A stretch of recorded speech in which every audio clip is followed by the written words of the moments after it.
I won't forget that morning, not if I live to be 100. I counted the men as they marched out of the yard. They'd hardly slept for weeks. We of the CID had slept even less, but the nightmare that kept us awake was all the same nightmare. That's why we weren't surprised when the commissioner asked us up to the conference room for a bit of a talk. He'd talked to us plenty, we knew that. It didn't help any to know what was ahead of us.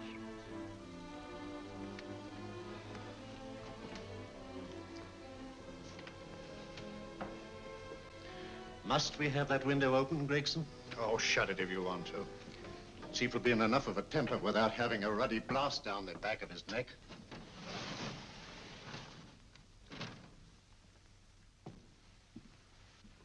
Gentlemen, the commissioner. Stuffy in here. Be seated, won't you? Gentlemen, if you wish to know what able men you are, read any of the works of popular fiction that glamorize your achievements, but don't, I beg of you, read the daily papers. They might give you an inferiority complex. I hate to mention it, but we're confronted with a series of the most atrocious murders since Jack the Ripper. And in the meantime, the CID might as well be playing at shove-hate-me for all the good we've accomplished. Now look. Here, here, and here. Each of these red flags scattered through the city stands for a woman brutally murdered, a woman's terror, a woman's death agony. These are no ordinary crimes. These are the works of a fiend who kills first and mutilates afterwards. A ghoul who hacks off a part of his victim body and carries it away with him, a loathsome souvenir of his butchery. 3 women murdered so far, and you haven't turned in one clue. You haven't given me one lead. Here you sit and wait for news of a 4th victim, with your arms folded.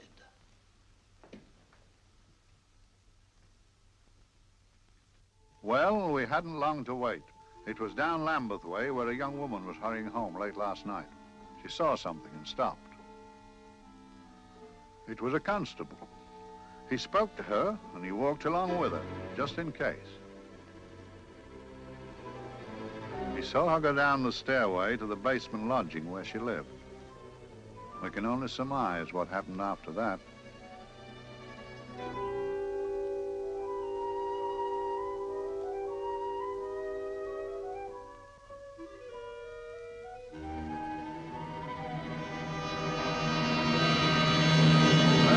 My pride in my pocket and went to see the man who'd so often helped out Inspector Lestrade and myself in the past, Mr. Sherlock Holmes.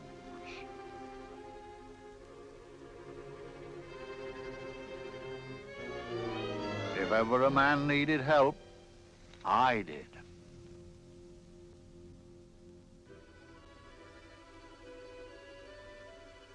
This makes 4, Inspector. 4 defenseless women here in the heart of London. And everyone with the right forefinger hacked off. Not hacked, Inspector Gregson. Cleanly, expertly severed. The work of a skilled surgeon. That's our only clue. Much about the age of my sister's girl. Is there no way of stopping this, Mr. Holmes? Yes. There's a way, somehow. The fiend that did this. I promise. I promise. We've nothing to go on, that's the rotten part of it. We can't get far without knowing the motive. Well, at least we know what the motives were not. It wasn't robbery, nor passion, thanks be, nor yet vengeance. Because they all came of totally unrelated families. Steady, Inspector, steady. Sorry, Mr. Holmes. I don't turn a hair when it's a bloke that can look after himself. A little slip of a thing like that. Yes, it's horrible. Come on, let's get a drink.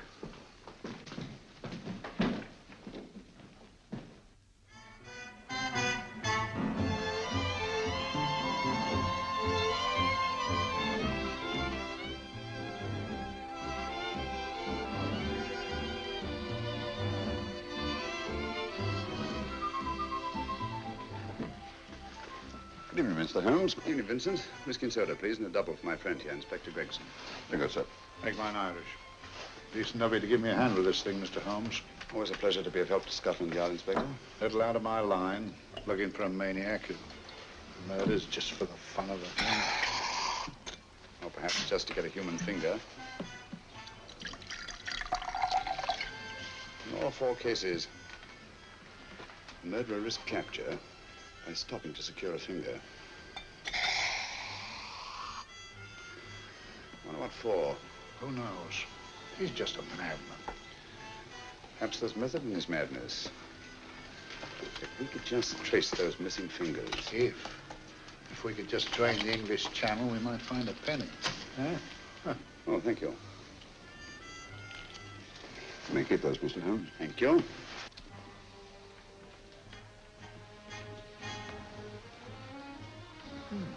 Sir George Fenwick, isn't it? Yes. Is that his daughter with him? Don't be so naive, Inspector. You know everyone, don't you, darling? Well, hardly. A week ago, I didn't know you. A week. How fast it's gone.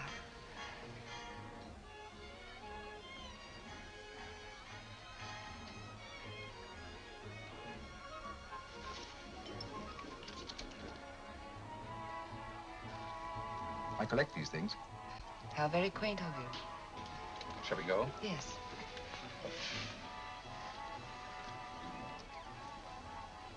What are you looking at, Mr. Holmes? Looking at a very handsome woman.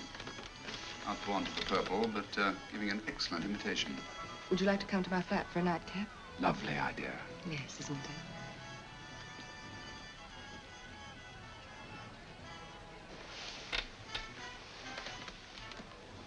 Wonder where she's taking Sir George Fenwick. Don't be so naive, Mr. Holmes.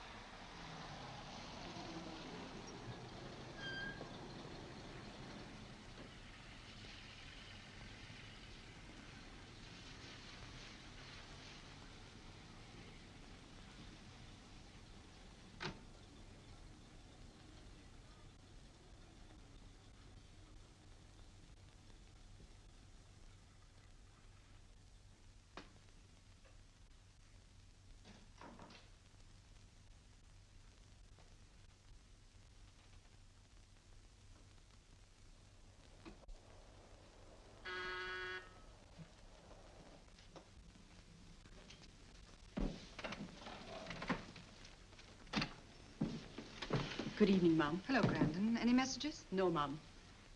Thank you. Drinks, Grandon. One of your nice surprises. Yes, Mum. I say, you don't mean that, Grandon's a marvel, aren't you, Grandon? Yes, Mum. You wouldn't believe the things she can do. Ah, charming place. Delightful. Really? Do you think so? I'm so glad. Do sit down. Do you mind? Do I mind? What a question. I don't mind anything, really. Except not being with you. Now, you really don't want me to believe that, do you? Not too seriously. Good. We're both quite grown up, aren't we? Quite.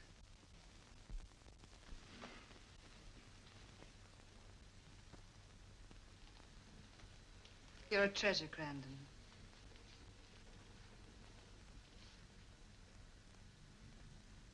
And lower the lights a little as you leave.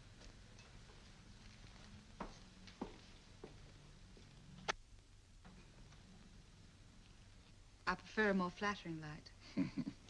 In any light, you'd be... Would I? And don't you know it? Perhaps I do.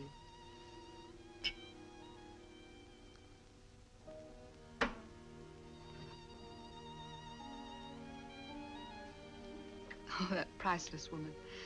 You wouldn't believe it, but she's absurdly romantic. She loves dreamy music, and she thinks that we... But we do, don't we? Do we? Well, it's rather soothing, restful. Yes.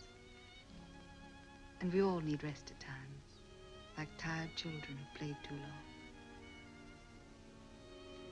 You've played with wooden soldiers, I suppose.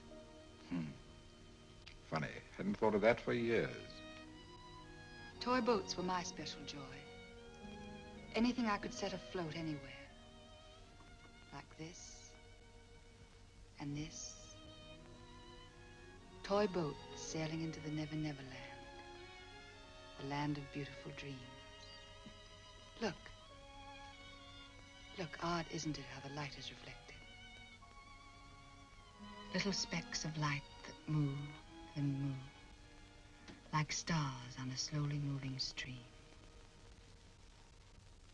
You know, Holmes, I'm very sensitive to atmosphere. No? Yes, I can tell by the feel of this room there's been a murder committed here. It may interest you to know, my dear fellow, it was the other side of that door at the foot of the stairs that the poor girl was murdered. If only I could find it. Find what? The one thing these unfortunate victims have in common that might give us a motive for these murders. There must be something. Another Jack the Ripper, if you ask me, a homicidal maniac. No, Watson. In the case of Jack the Ripper, there was one thing in common. His victims were all from one walk of life, living in the same section of the city. In this case, the murderer chooses his victims from all walks of life and from different sections of the city. No, my dear fellow, this is not the work of a homicidal maniac. It's something infinitely more sinister. Give me the creeps. What on earth are you talking about? Watson, I'm convinced that these murders are only incidental to some larger and more diabolical scheme. That may be, but why the severed fingers? The answer to that question, my dear fellow, is our only hope of solving these mysteries. Dear sister, I am so happy. I had such a lovely holiday at Brighton with you and Alf. And I'm looking forward to being with you again. Poor little thing. Sort of raises a lump in your throat. I can picture her sitting here happily writing this letter. And I'm not bit realizing that she's shortly going to her death. Hello? Gregson. Oh, there you are, Mr. Holmes. I've been looking for you everywhere. What's happened? Murder in Edgware Road, not half an hour ago. Woman? Yes, and the right forefinger cut off clean.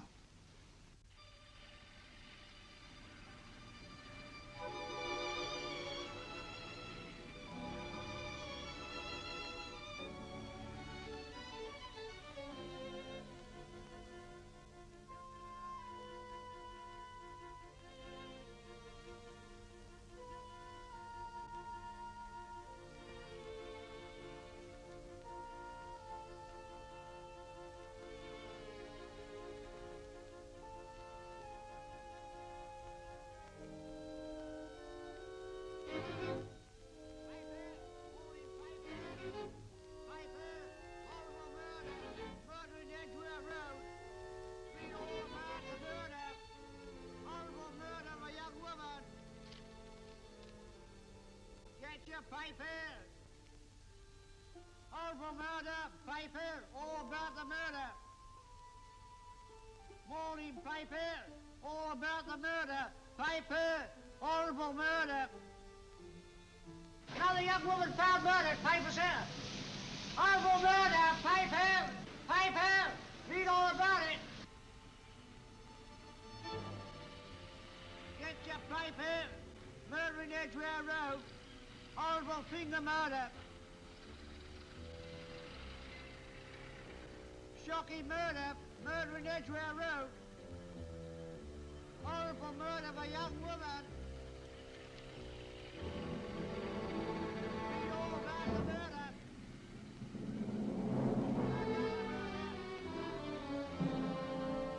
Only fancy, Mum. There's been another of those horrible murders. Dear, dear, how shocking. Yes, Mum.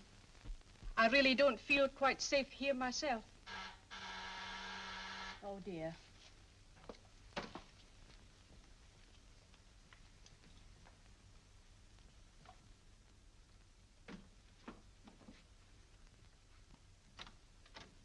Why, Sir George! I must see Miss Marlowe at once. I don't know if she... I must see her. Where is she? Lydia. Why, Sir George, what is it? What happened? I don't know. You'll have to help me. You've got to help me. But I don't understand. Listen, I woke up a few minutes ago in a cheap boarding house off Edgware Road. I don't know how I came there. I don't know when. The last thing I remember is being here with you. Calm yourself, Sir George. When did I leave here? Well, it was about, It was 10:45, Mum. Precisely. You seemed, forgive me, just a little distressed. Detached, not interested. I thought I'd said something to offend you. I don't remember.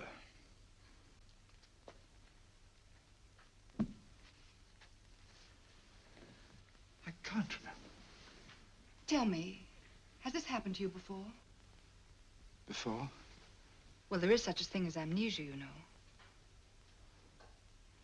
If it was 10:45 when I left you, it was 9 this morning when I woke. Over 10 hours lost. 10 hours that I can't account for. And in my pocket when I woke, I found... Yeah, in my pocket. That isn't... Oh, it's not for you, of course. It can't be. Excuse me, Mum, but there's a man asking to see the gentleman. Send him away. Yes, Mum. No, please. I'll see him.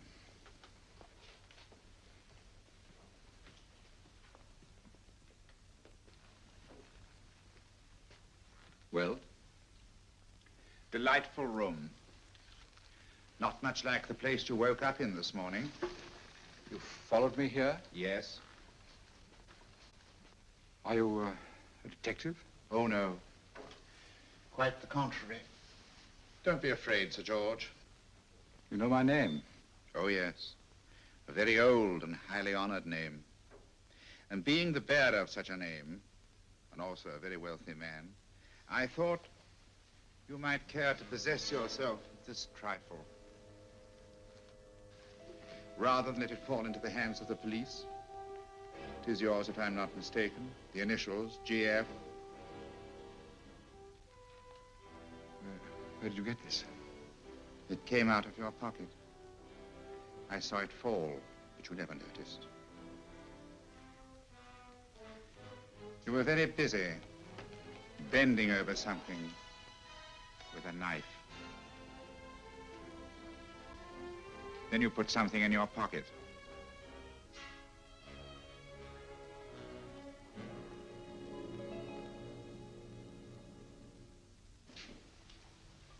Come along, Holmes, come along, come along. How many more times must I tell you? You're missing a treat. This is delicious. Little jam tarts to follow. Aren't you tempted? You and your flesh pots. They tell me that fish is good for the brains. Brains haven't any. You realize that a whole day and a night have gone by since that bestial affair in Edgware Road? I'm as much in the dark as ever.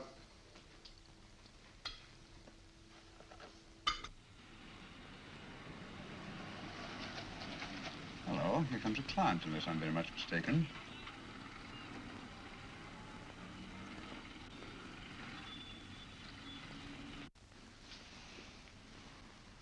Well, attractive. Very attractive.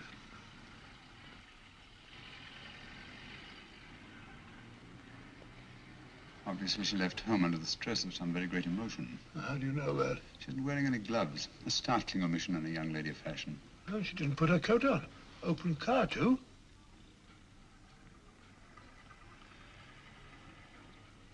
Furthermore, there's something in that bag she wants to show me. What makes you say that? The bag doesn't match her dress, indicating it was picked for size rather than style, to accommodate some bulky object. You amaze me, Holmes. What do you mention, my dear fellow?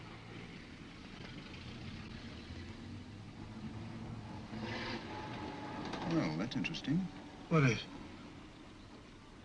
That cab, turning at the empty house.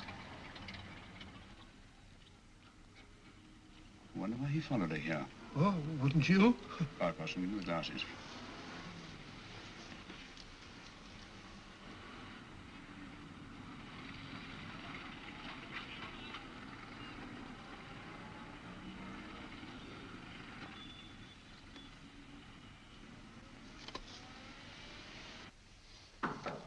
Well, we shall soon know. Yes, Mrs. Hudson? It's a young lady, sir. Most urgent. Ask her to come in.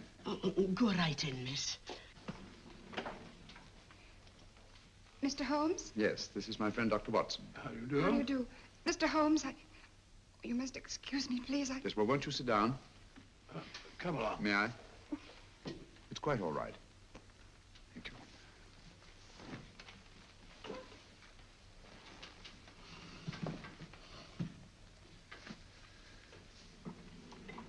Now try to control yourself, Miss Fenwick. You're with friends.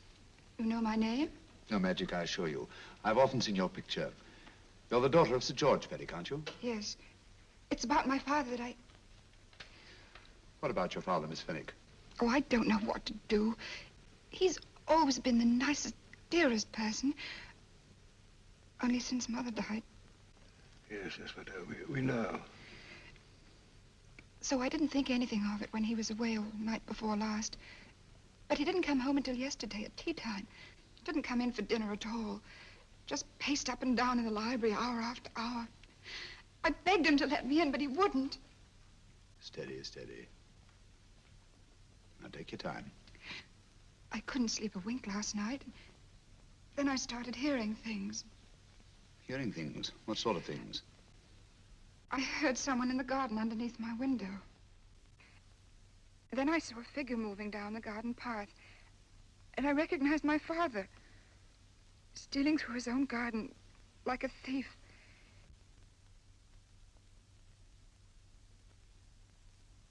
He had a spade in his hand, and he stopped by the greenhouse where he started to dig. This morning, at daybreak, I stole out into the garden and found this.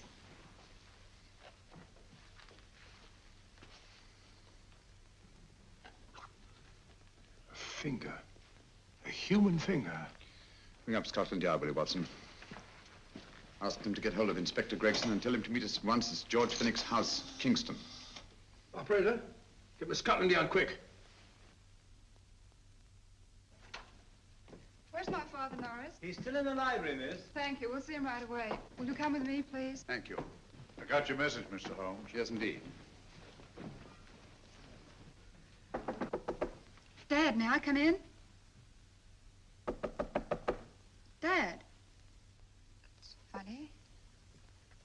He doesn't answer. Do you mind? Please do. Thank you.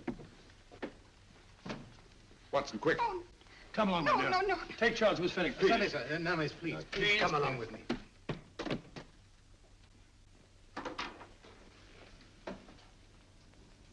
Dead? Yes.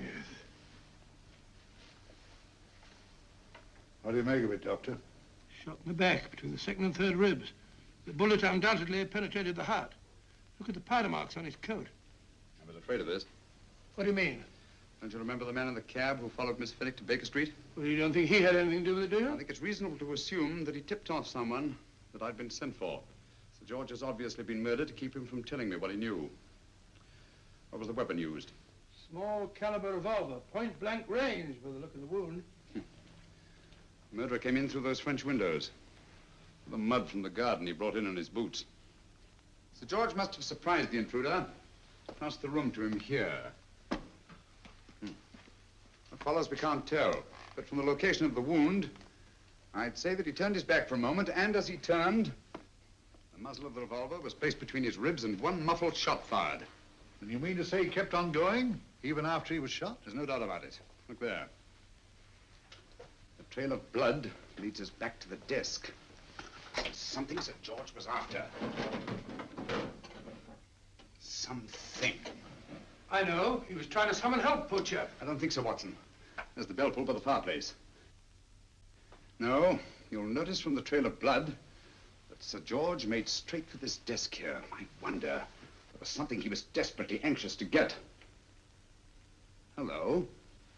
His right hand's clenched. That's perfectly natural. Death agony. The left hand lies open. Why only one hand clenched in the death agony? The right hand, the hand nearest the desk. Please note that. If Sir George took something off this desk, something so important that he spilled his last drop of blood to get it, I want to know what it is.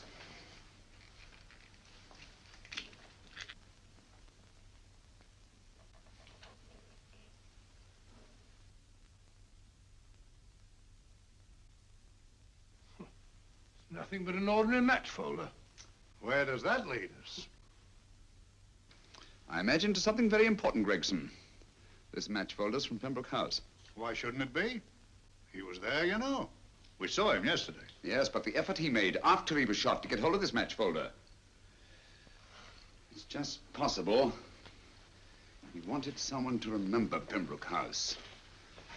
He may have wished to recall it to someone who saw him there. Someone who, like ourselves, saw him with a woman.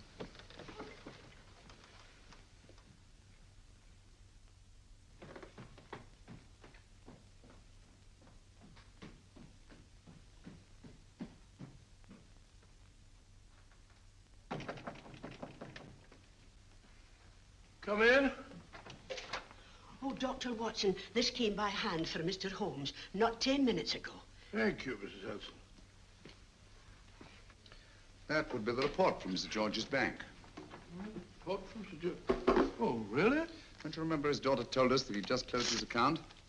Had it looked into at once.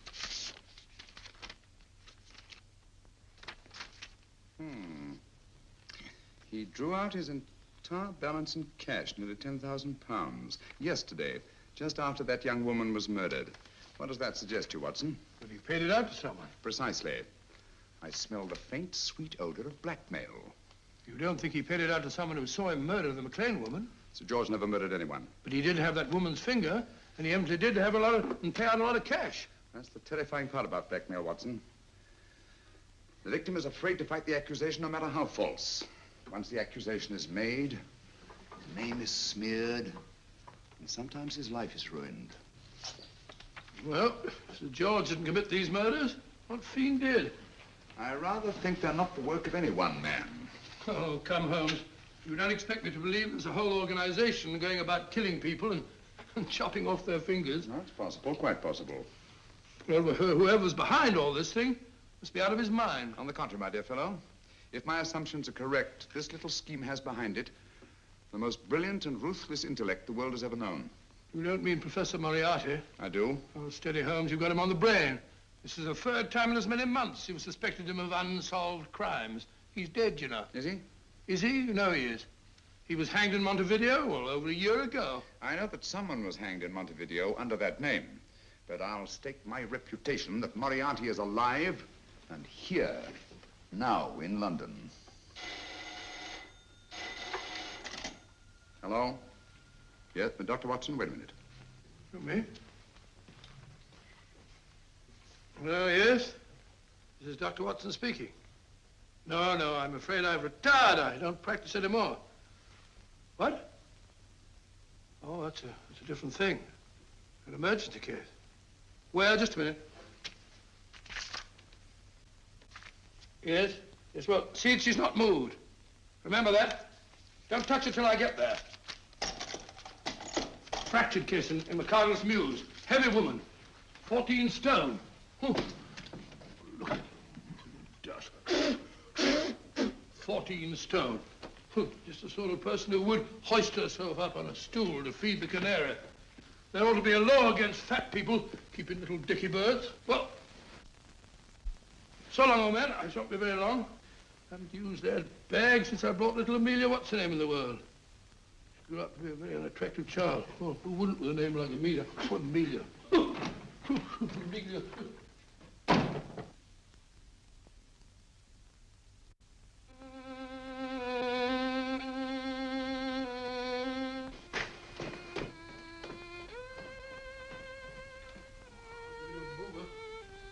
People so stupid about accidents.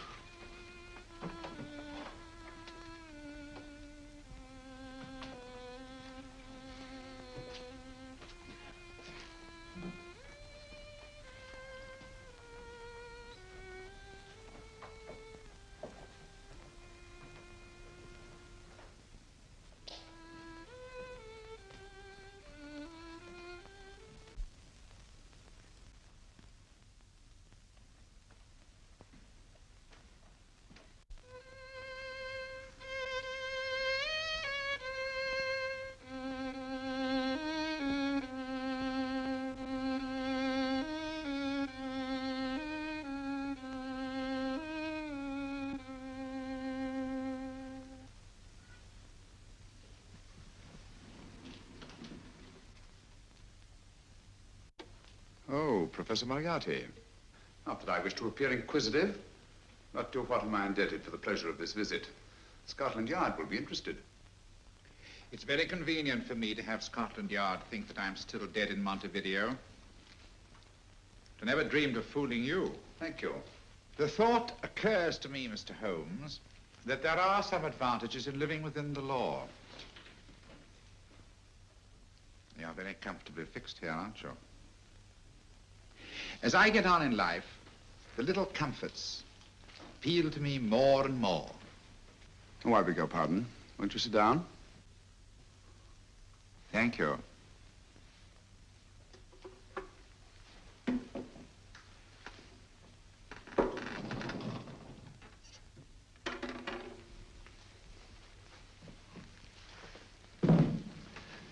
And now, Professor Moriarty, what can I do for you? Everything that I have to say to you has already crossed your mind. And my answer has no doubt crossed yours. That's final? What do you think? I shall not rest until you are hanged for the finger murders. You've no proof, you know. No, not a shred. But I have you. I could turn you over to the police here and now. You could. But if you did, you'd never see Dr. Watson again. Oh, the telephone call. Quite. I rather assumed you had taken some such precaution. Or I should have snatched up a revolver and indulged in a fit of heroics when you came in. Very smart, aren't you? Not smart enough. Or I should have anticipated you. But if any harm comes to Dr. Watson, I shall seek you out. I shall not rest until I find you, and when I do... No harm will come to Dr. Watson this time. But I can't answer for the future. Mr. Holmes, I should strongly advise you to drop this case. Don't be silly. Think it over. We've had many encounters in the past. You hope to place me on the gallows. I tell you I shall never stand up on the gallows. But if you are instrumental in any way in bringing about my destruction, you will not be alive to enjoy your satisfaction. And we shall walk together through the gates of eternity, hand in hand. What a charming picture that would make. Yes, wouldn't it? You know, I really think it might be worth it.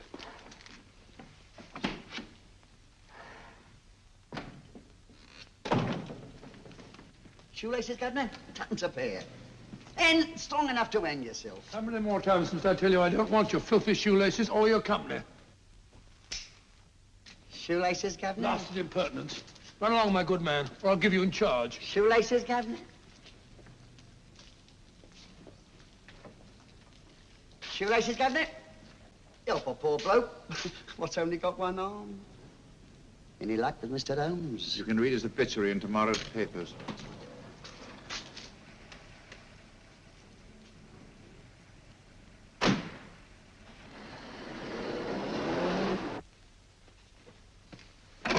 Oh, there you are, Watson. Come in. I was, just going out to look for you. Look for me what for? Suppose you don't think I know my way about. Well, you're right, I don't. Blast all practical jokers anyhow. Know where I've been? On a wild goose chase. Exactly. There's no such number in McCardle's Muse. Some fool's idea of a joke. Did you see anyone? No, nobody especially. Only a whining old idiot selling bootlaces. Persistent beggar, wasn't he? Stuck to you like grim death. Huh? How do you know? And finally left you for someone who looked like better pickings. Someone, my dear Watson, was Professor Moriarty himself. What? He's just called on me. Moriarty here and you let him go? But you must be out of your mind. Why? Well, he bluffed me into believing that he was holding a friend of mine as hostage. Friend of yours who? Oh, nobody very important, just a fat, lazy fellow. Medical man, I believe. Medical man? Do I know him? Yes, I think you do. Fellow by the name of Watson. Watson, never heard. Who, me? I'm afraid so, old fellow. Your street hawker's job was to do away with you in a certain contingency. And you let Moriarty go? Because of me? I had no choice. I can't afford to lose you, old fellow. Well, it's very decent of the old chap, I must say, but... I wish you'd nabbed him. We shall, never fear. I know the motive for the finger murders. All I have to find out now is the method used with the blackmail victims. Method? Yes. How does Moriarty get them to the scene of the crime? How does he plant those severed fingers on them? And how does he scare them into believing that they may have committed those atrocious murders themselves? Curious.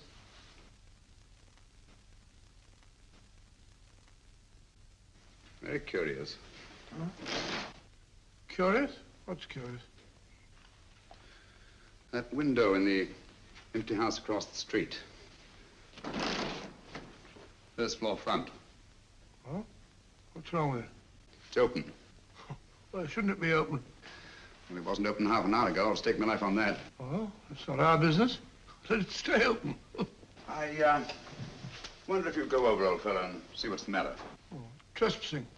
Against the law. Very well, I'll go myself. Oh, well, if you're going to put it like that, ridiculous waste of time. Going about shutting windows at this hour of the night. Yeah, you better take this torch. Well, take what? Dignified job for a doctor. Dr. Watson, the torchbearer.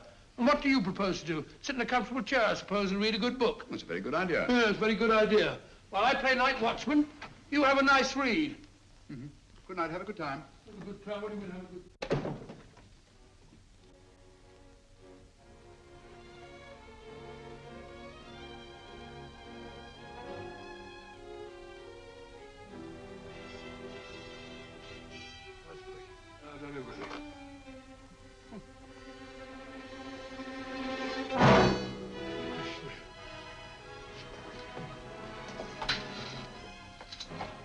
What is for? Oh, umbrella stand. Pretty little thing to keep about the house. Must have been a pet.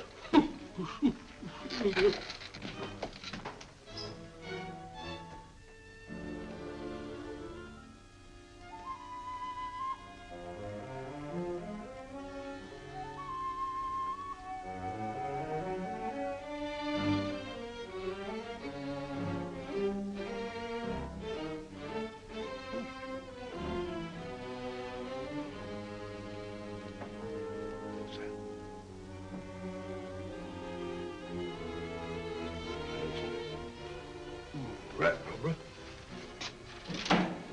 This was oh.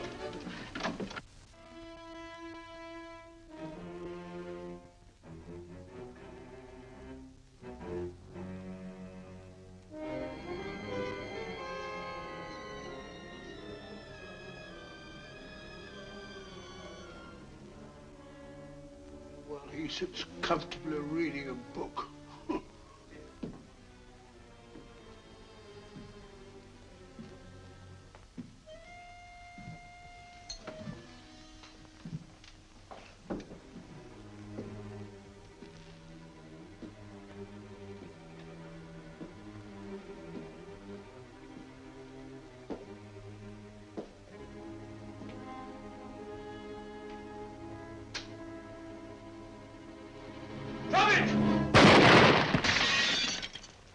He killed Holmes! He killed Sherlock! Watson. You? But I saw him shoot you a second ago. Not me, my dear fellow. Merely the bust of Julius Caesar. Incidentally, you may have noticed that all through the ages, prominent men have prominent noses. Shh. Oh, I'm afraid we're in for terrible trouble again with Mrs. Hudson. Windows smashed, plaster all over the floor. Get up, you.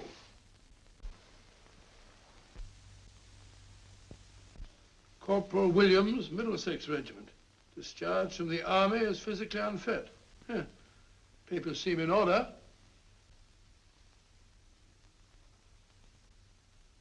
Now, Corporal Williams, you've seen service in the Far East, haven't you? The East? I thought so. Look at his complexion, Watson. Yellow as saffron. He's been taking atabrine. Cure for malaria. Sniper, aren't you? Sniper. Hmm. Why did you try to kill me? I had to kill him. I had to. Oh, snap out of it. Stop it, Watson. He's shamming. No, he isn't. Who told you to kill me? She told me. She told you? She told me I couldn't miss. Well, luckily you did miss, you murderer. He isn't a murderer, Watson. Listen, Corporal Williams. She told you you had to do it, didn't she? I had to do it. I've got it, Watson, I've got it. Got what? The method used in the finger murders. Well, what is it? Hypnotism, my dear fellow, hypnotism. And it wasn't against his nature, that's the devilish part of it. They picked a man for their purpose whose job was sniping. Who are they? Professor Moriarty and his finger murderers. Williams spoke of a woman. I think you'll find that she asked him home tonight for a drink. Nice quiet rooms, soft lights, music. You got it all pat, Mr. Holmes. What's the lady look like? Oh, up 30, nice figure, blonde, lustrous eyes. Oh, really? Got a phone number? Oh, so? Williams will give us her address. Look after him, Gregson. Don't let anyone come near him. He's our key witness in the finger murders. Well, I hope you're guessing right, Mr. Holmes. Get up, Williams. Now, go with Inspector Gregson anywhere he tells you. Come on. Yeah. Ring me as soon as he comes to himself, will you? I will. Good night, gentlemen. Good night. Well, if you believe that fellow Williams was hypnotized, I suppose you think Sir George Fenwick was hypnotized too. Yes, I'm quite sure of it. Have a cup of tea? Thanks, old boy. Nothing to eat. Well, why didn't these people make Sir George do the murder himself? Because they didn't want to get him hanged. They wanted to blackmail him. Well, who do you think the actual murderer is? One of Moriarty's gang. A diabolically simple technique. Kill a woman. Yes, but why cut off the fingers? My dear fellow, don't you understand? The severed finger is what links the blackmail victim to the murder. He wakes, finds the grisly thing in his pocket. Doesn't know how it got there. He's no idea that he's been hypnotized. For all he knows, he may have committed the atrocious crime during some dreadful lapse of sanity. In that state, when he's utterly demoralized, the blackmailers take over. Is that it? Undoubtedly. You see, they swear that they saw him commit the murder. And being human, the victim will pay anything rather than stand trial on a charge that will make his very name loathsome. Oh, it all fits in if you believe in hypnotism. Yeah. The only possible explanation. You think the hypnotist is that woman with the blonde hair, the lustrous eyes, the woman you invented? I didn't invent her. I saw her. What on earth are you talking about? That woman, my dear Watson, was with Sir George when he left Pembroke House. I saw her there. I shall see her again, and Williams will lead me to her. That's why it's so important to keep him safe. He will identify her.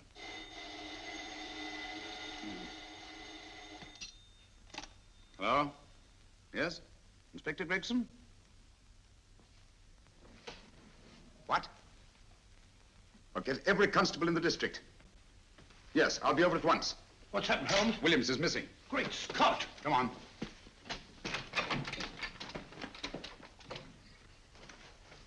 Lorry crashed into Gregson's car. During the confusion, Williams disappeared.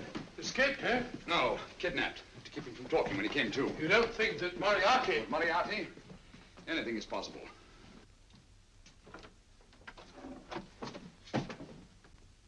Williams! Dead. You see, anything is possible.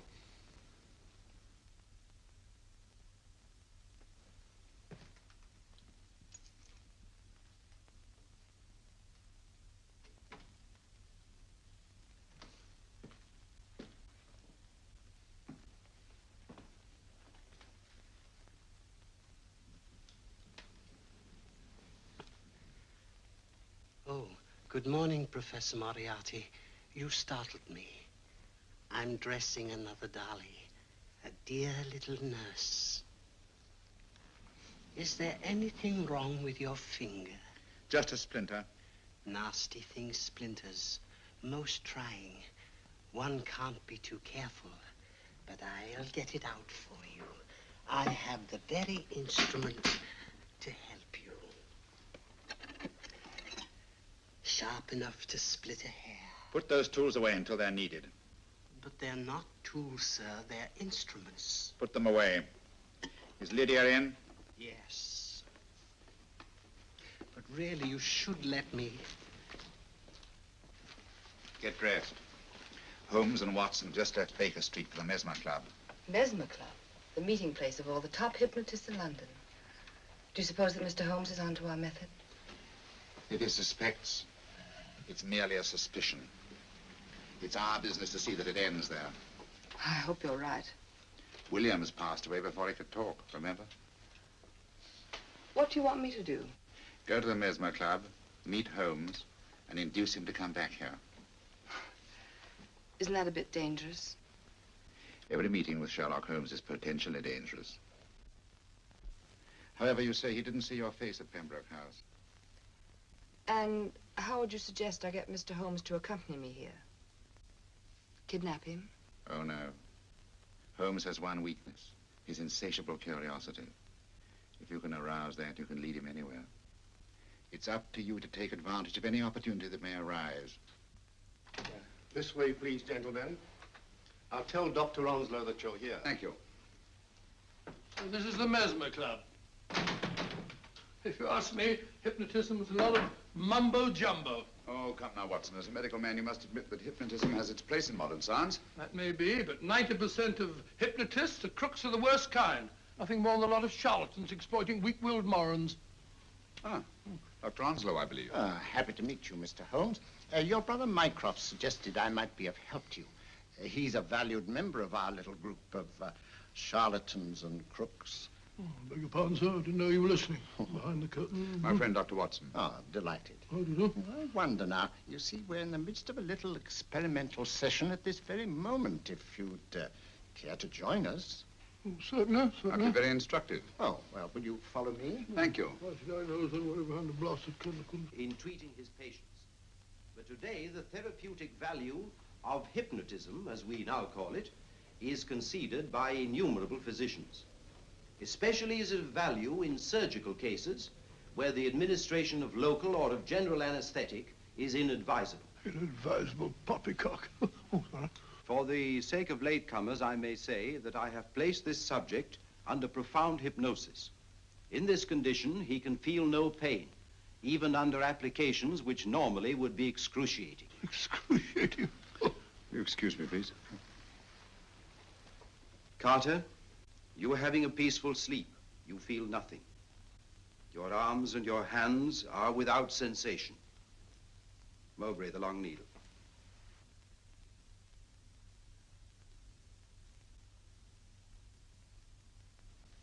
Carter, give me your right hand.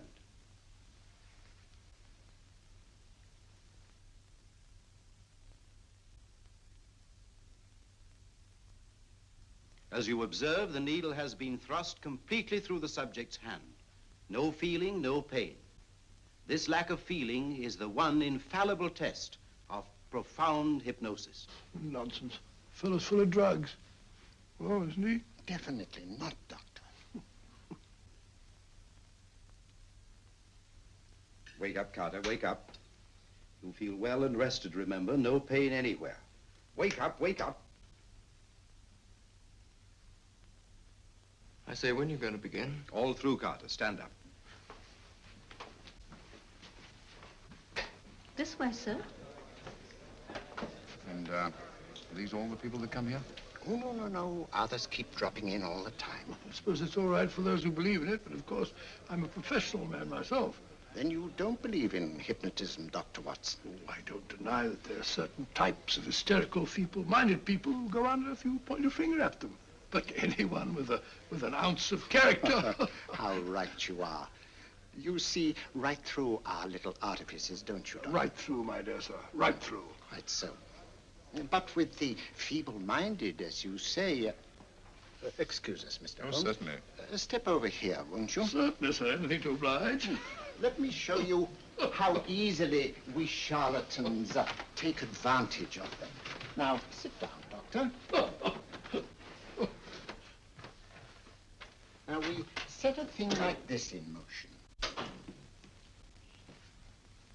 It's wonderful, the attraction on the feeble-minded, of course. The continuous motion, if they just let themselves follow it. Of course, you could stare at it till doomsday, Dr. Watson, with no effect at all. Still, it might make you a little drowsy, like the white ribbon of road at night when you're driving. The rhythm is smooth, unbroken, and the road goes on and on, round and round, always the same, winding and winding. And you're drowsy, you're tired. Let the road come into you, as it were. The long road, the smooth road, the road to sleep. Sleep.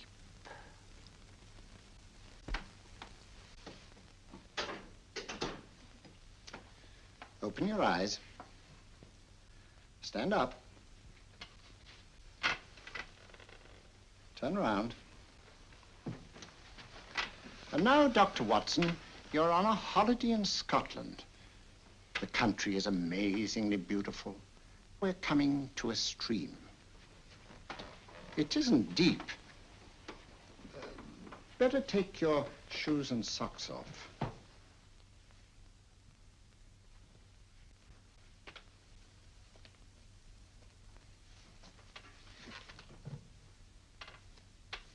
Roll up your trouser.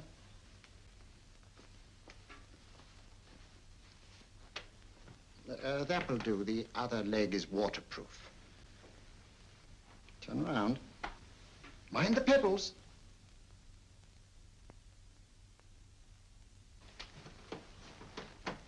Sit down.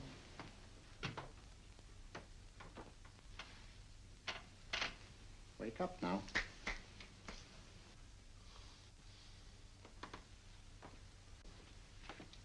I see. What did I tell you? It didn't work with me. Why, nobody with an ounce of character.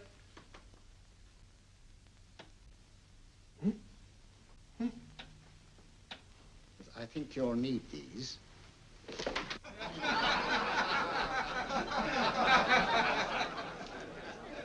Nothing to laugh at. Watson, she's here. Oh, the woman you're looking for? Yes, I'm going to meet her. Perhaps I can induce her to take me to Moriarty. Do you think it's wise, Holmes? May not be wise, but it's essential.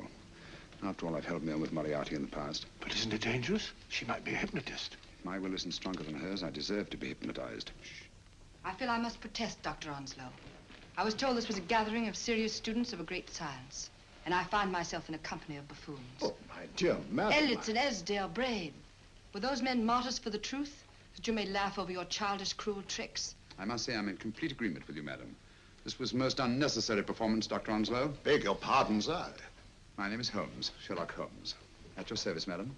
Thank you, Mr. Holmes. I'm afraid I've created a rather embarrassing situation. But you see, I'm interested in the serious study of hypnotism. So am I, too. Perhaps we have something in common, Mr. Holmes. Perhaps we have. Would you join me for a cocktail at Pembroke House? I should be delighted. Good.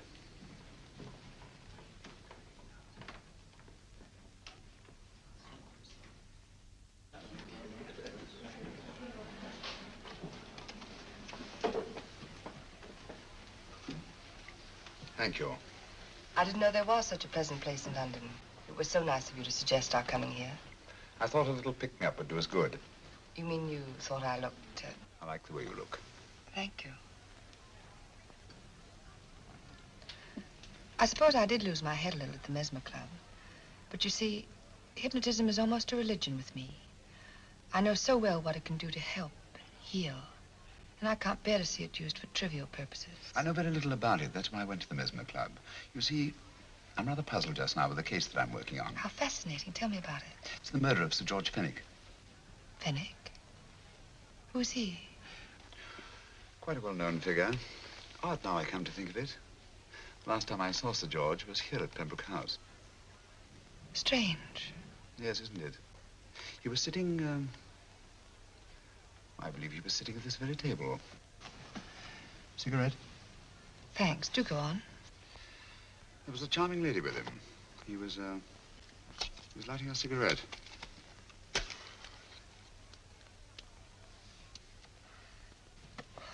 Charming. Did you see her face? No worse luck. Merely her back. How unenterprising of you. Yes, wasn't it? Afraid I'm getting a little older. I shouldn't say so. That's nice of you. Still, the first time in my life, I've got hold of a case that's beyond me. I'm actually losing sleep over it. You know, Mr. Holmes, I believe I could help you. Really? I should be very grateful. You're amused. Oh, merely skeptical. How would you go about it? I've used hypnotism more than once in healing. Not for profit. I'm not a professional. But I do think I could help you. If you'd care to... I can't think of a pleasanter experience.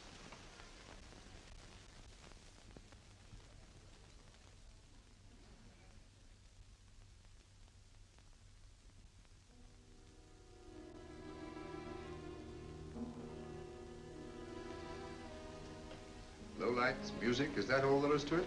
You must relax, Mr. Holmes. I'm afraid you're a rather difficult subject. So I thought perhaps a little help. Materia medica might be advisable. Drugs?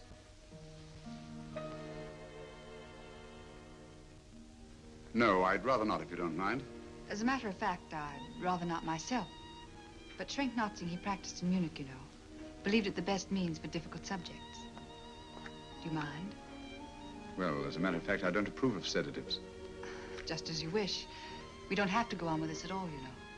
Wait a minute. Wait a minute. All right. I'll take a chance. It's really quite harmless. What is it? Cannabis japonica, an oriental soporific. You'll need water.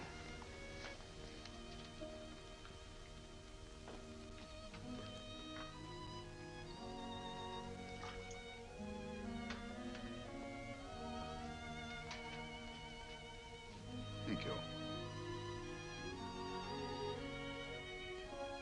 Now sit down, Mr.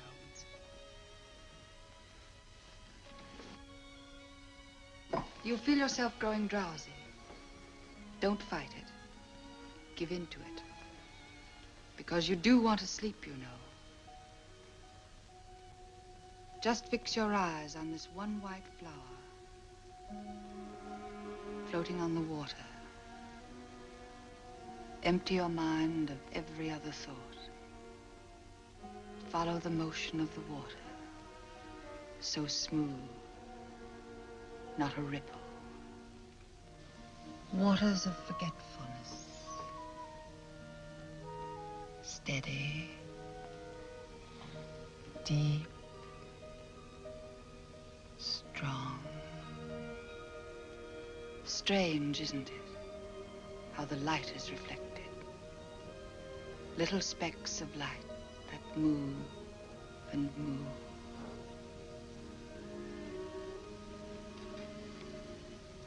It's restful here.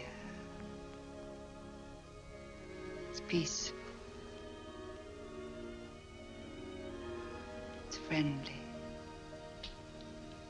And you're very close to finding what you're looking for. You'll find them soon now. The guilty ones. When you're rested, gentle waters closing over you. Steady, deep, strong. Drawing you down, down, down.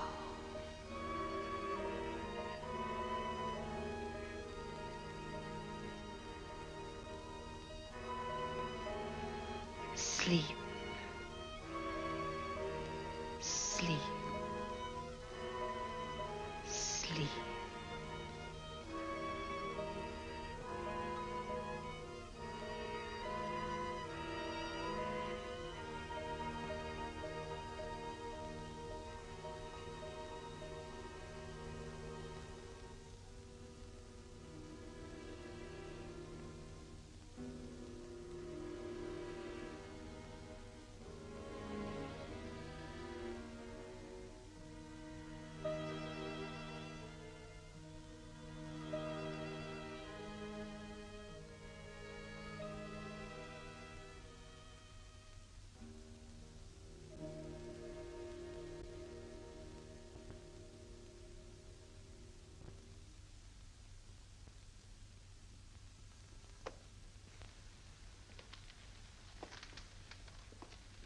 Here he is, Professor Moriarty. Stand up, Mr. Holmes.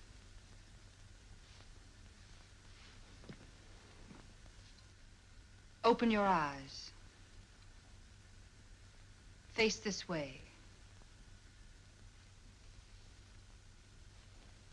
Are you satisfied?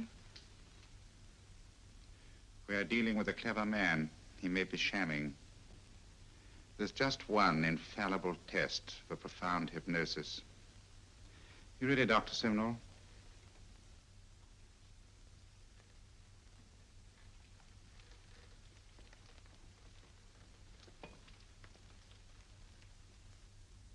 That will do, Doctor. He couldn't fake insensibility to the knife. I congratulate you, Lydia. Turn round, Mr. Holmes. Now walk to the desk.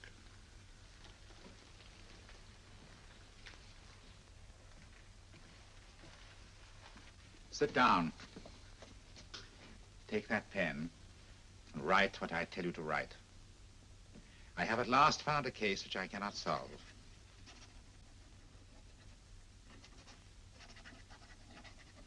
I have outlived my usefulness.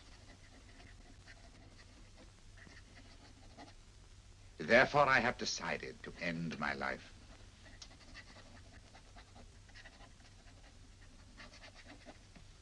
Sign your name.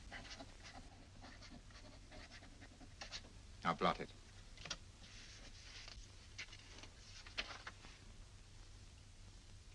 Fold it up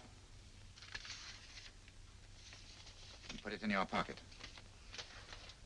Come, Mr. Sherlock Holmes. Go out onto the terrace. But it won't look like suicide, sir. I'm sorry, but Mr. Holmes' injuries must all be self-inflicted. Let's walk a little, Mr. Holmes. It's so pleasant here in the garden. Just step up here onto the terrace. It's a nice, broad terrace. Now turn to the left and walk slowly to the end of the terrace.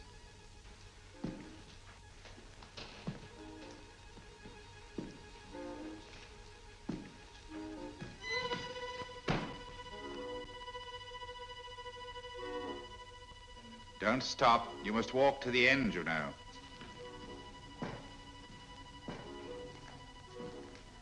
The end leads to an open doorway. You can pass through it in perfect safety.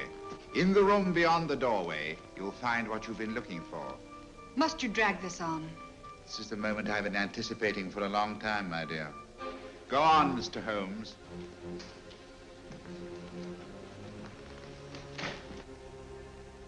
Through the open doorway, you will find the man responsible for the finger murders and the death of Sir George Fenwick. Professor Moriarty. Holmes! Stand still. What a beautiful view, Watson. I'm quite enjoying it. No, you're not. You're hypnotized. You're under a spell. Stand still. Don't move. Steady, Holmes. Steady does it. Stand perfectly still where you are. Nonsense, Watson. You don't know what you're doing. Of course I know what I'm doing. You mean you're not hypnotized? Certainly not. Then get off the wall, you idiot. Oh, look out! Holmes! Oh, Dear fellow. What were you doing up there? Holding the fort until you arrived. What kept you? Well, I ran into a spot of trouble on my way to Scotland Yard. I was arrested for exceeding the speed limit. Your luck seems to hold, Mr. Holmes. Well, I'd hardly call it luck, Professor. You see, I substituted a drug of my own for the one that this dear lady pressed on me. You are clever, aren't you? A drug that, although it leaves the subject conscious, renders him quite insensitive to pain. That accounted for my lack of reaction to Dr. Simnel's knife. Well, Gregson, quite an impressive haul. Even Inspector Lestrade himself couldn't have done any better. Thanks, Mr. Holmes. Take him away. All right, put her in the van. I was right, Mr. Holmes. You are a difficult subject. Thank you. And now, Professor, our score is settled. Au revoir until I see you on the gallows. The rope has not been made that'll go around my neck. Come on.